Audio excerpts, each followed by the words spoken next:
غم کرو نہ خوف، خوشیاں مناؤ جنت کی جس کا تم سے وعدہ کیا گیا تھا۔ اللہ کی ربوبیت پر اطمینان جب انسان کو ہو جاتا، میرا رب اللہ ہے، ربی اللہ، انسان کے لیے نہ کوئی کھٹکا، نہ کوئی خطرہ، نہ کوئی خوف، نہ کوئی حزن۔ جو کچھ ہو رہا ہے کس کے اذن سے ہو رہا ہے؟ اللہ کے اذن سے۔ اللہ کے اذن کے بغیر پتا تک نہیں ہلتا۔ یہ کوئی اندھا بہرا مادہ نہیں ہے جس سے مجھے کوئی خوف ہو۔ اندھا بھینسا چلا رہا ہو اس سے تو ڈرنے کا ہر انسان کو ڈرنا چاہیے، نہ معلوم کس کو ٹکر مار دے، لیکن نہیں، اس کائنات کو چلانے والا ایک سمیع و بصیر خدا ہے۔ وہ جو میرا دوست ہے، میرا ولی ہے، اللہ ولی الذین آمنوا یخرجہم من الظلمات الی النور۔ اللہ اہل ایمان کا ولی ہے، ساتھی ہے، پشت پناہ ہے، مددگار ہے، حمایتی ہے۔ بتائیے جسے یقین ہو جائے کہ اللہ میرا مددگار، اللہ میرا محافظ، اللہ میرا پشت پناہ، اللہ میرا حمایتی، اس کے لیے کوئی خوف ہوگا؟ اس سے کوئی ڈر ہوگا؟ میں مثال دیا کرتا ہوں ایک بہت سادہ، پنجاب کے دیہات کی۔ تو بڑا چودھری ہے اور کوئی غریب کسان ہے۔ اس غریب کسان کے جانوروں کو ہر وقت اندیشہ ہوگا چوری کا، کوئی میری بھینس کھول کر نہ لے جائے، کوئی میرا بیل کھول کر نہ لے جائے۔ لیکن جس کے بارے میں یہ سب کو معلوم ہو کہ وہ جو بڑا چودھری ہے وہ اس کا دوست ہے، اس کی بچیا کو کوئی خوف ہوگا؟ اس کی بھینس پر کوئی ہاتھ ڈالے گا؟ اسے کوئی اندیشہ ہوگا؟ نہیں۔ کیوں؟ کہ وہ بڑا چودھری، بڑا اس کا یہاں کا سردار، جاگیردار، سب کو معلوم ہے وہ میرا دوست ہے، کوئی میرے خلاف اقدام نہیں کر سکتا۔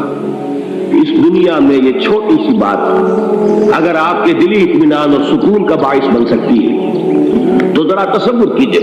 میں لفظ تصور استعمال کروں گا صرف اس لیے کہ اس کا ہم جس کو کہتے ہیں ادراک اور شعور کر نہیں سکتے، اگر کے ساتھ کر سکتے۔ اگر یقین ہو کہ اللہ میرا مددگار اور یقین ہو کہ اللہ ہر آن میرے ساتھ ہے، پھر کوئی خوف، کس کا خوف؟ کوئی شے اللہ سے بالا تر ہے؟ کوئی قوت اس سے زیادہ طاقتور ہے؟ کوئی اس کے ارادے کو بدلنے والا ہے؟ کوئی اس کی مشیت کے آڑے آنے والا ہے؟ یہی بات ہے جو حضور نے فرمائی۔ یہ ایمان کا حاصل ہے لب لباب، کہ دیکھو اچھی طرح اس بات کو ذہن نشین کر لو، اگر تمام انسان مل کر تمہیں کوئی نقصان پہنچانا چاہے نہیں پہنچا سکتے، مگر جو کچھ اللہ نے لکھ دیا ہو، اور تمام انسان مل کر تمہیں کوئی نفع پہنچانا چاہے نہیں پہنچا سکتے، مگر وہ شے جو اللہ نے طے کر دی۔ آپ پھر میں کہوں گا ذرا تاریخ کیجئے، اسے فرض کیجئے، اسے سوچئے۔ اگر اس حدیث پر ہمارا دل ٹھکا ہوا ہو تو کسی سے ڈر ہوگا؟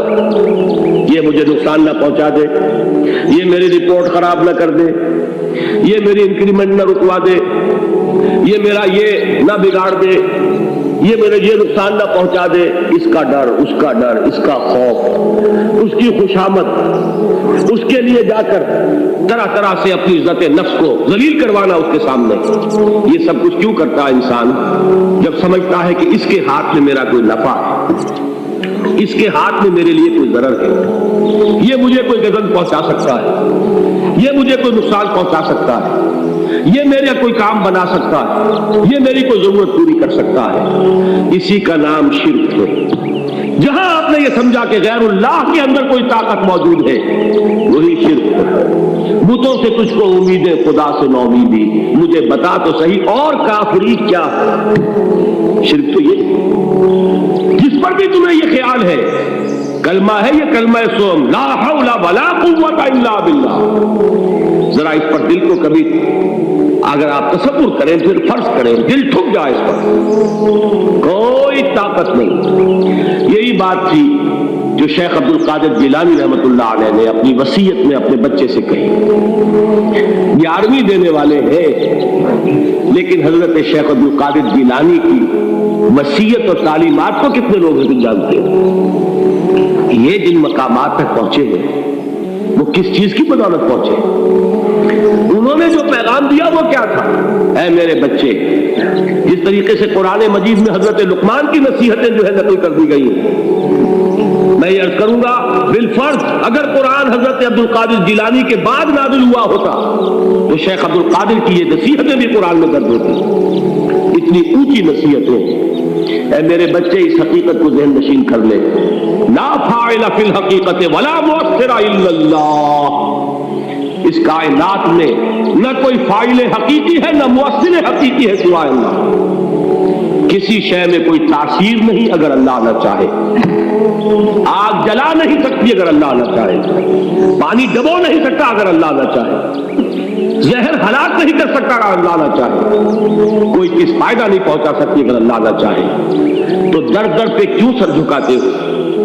در در پر کیوں جبینشائی کرتے ہو؟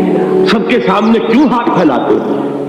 ایک اللہ سے مانگو، ایک اللہ کے سامنے زمین پر اپنی جبین رکھو۔ لا فاعل فی الحقیقت ولا مؤثر الا اللہ۔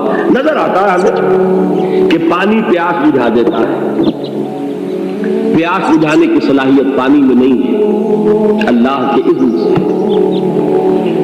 کھانا بھوک مٹا دیتا ہے، بھوک مٹانے کی صلاحیت کھانے میں نہیں ہے، اذن رب میں۔ دیکھیے یہی یقین تھا حضرت موسیٰ علیہ السلام کا واقعہ یاد کیجئے۔ سامنے سمندر آ گیا، قوم دیکھتی ہے پیچھے کہ گرد و غبار کا طوفان۔ معلوم ہوا کہ فرعون اپنے لشکر سمیت آ گیا۔ لشکر جب چلتا تھا تیز رفتاری کے ساتھ تو گرد و غبار کا جو طوفان اٹھتا تھا اس کا تصور کیجیے، اور لمحہ بلمحہ وہ قریب آ رہا ہے۔ پوری قوم نے کیا کہا؟ اے موسیٰ انا لمدرکون، اے موسیٰ ہم کو پکڑے گئے۔ قرآن مجید میں تو یہاں وہ باتیں نہیں لکھی ہیں، لیکن تورات میں یہ درج ہے کہ بنی اسرائیل جھگڑنے لگے، دست و گریبان ہو گئے موسیٰ کے ساتھ۔ موسیٰ نے یہاں بروایا لا کر، اس سے تو ہم ہی بہتر تھے، وہاں کھانے کو ملتا تھا، زندگی تو تھی، بیگار ہم کر رہے تھے، موت تو نہیں تھی۔ اب جو کچھ ہوگا اس کا تصور کرو، جس طریقے سے ہمارے ٹکڑے اڑائے جائیں گے۔ تو لڑ رہے ہیں حضرت موسیٰ علیہ السلام، یہ تورات کی تفصیل ہے۔ قرآن میں صرف اتنا آیا ہے، پریشان ہو کر انہوں نے کہا انا لمدرکون، موسیٰ ہم کو پکڑے گئے۔ اس وقت موسیٰ کا جواب کیا ہے؟ کلا ان معی ربی سیہدین، نہیں، میرے ساتھ میرا رب ہے، وہ راستہ دے گا۔ بتائیے کہاں راستہ نظر آ رہا ہے؟ یہ ہے ایمان بالغیب۔ راستہ نظر نہ آئے تب اللہ پر یقین ایمان ہے۔ جیب میں پیسے ہوں اور تب دل کو اطمینان ہے تو ایمان کس پر ہوا؟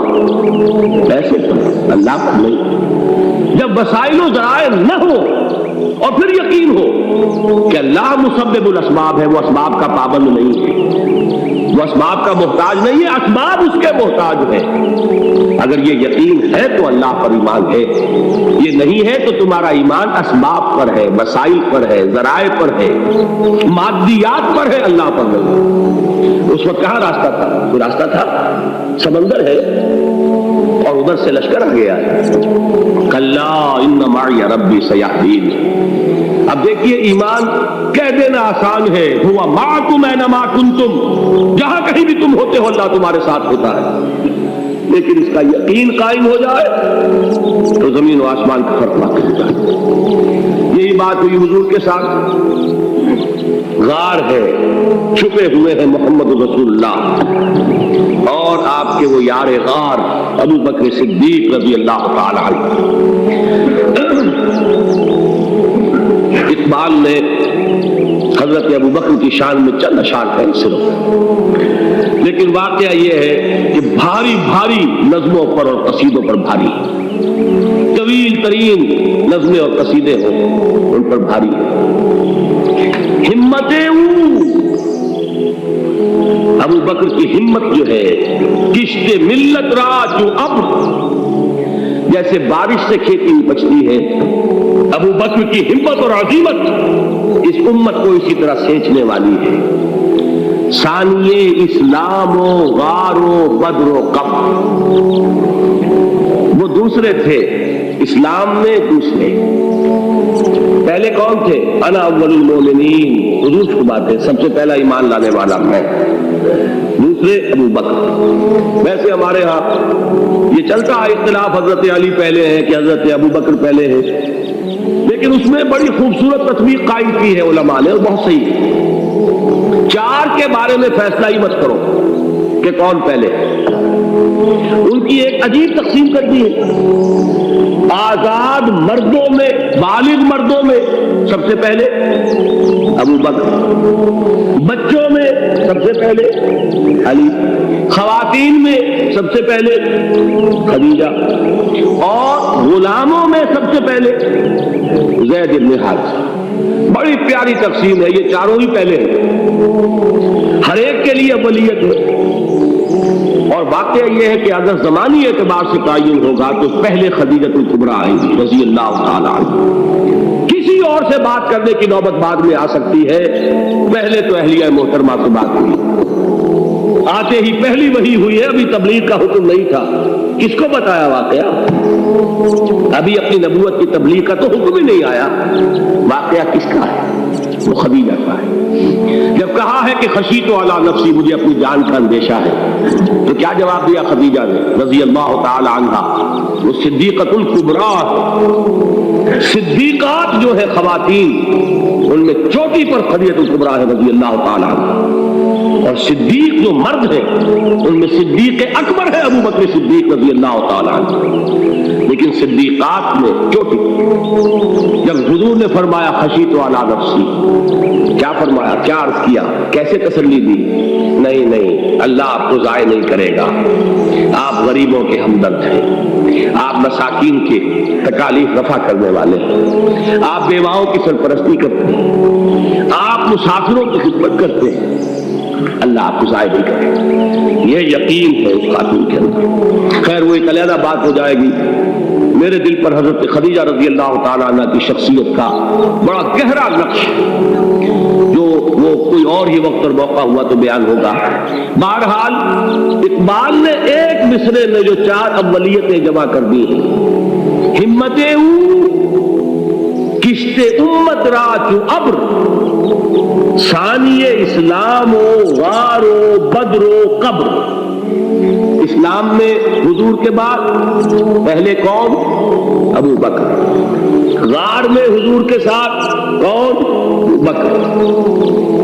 بدر کی رات اللہ کا رسول سر بسجود، وہ جھاڑ، وہ گھاس پھوس کی جو جھوپڑی بنائی گئی تھی، اور وہاں تلوار ننگی لے کر پہرا دینے والا کون؟ ابو بکر۔ اور اس حجرہ عائشہ میں محمد کے بعد سب سے پہلے دفن ہونے والا کون؟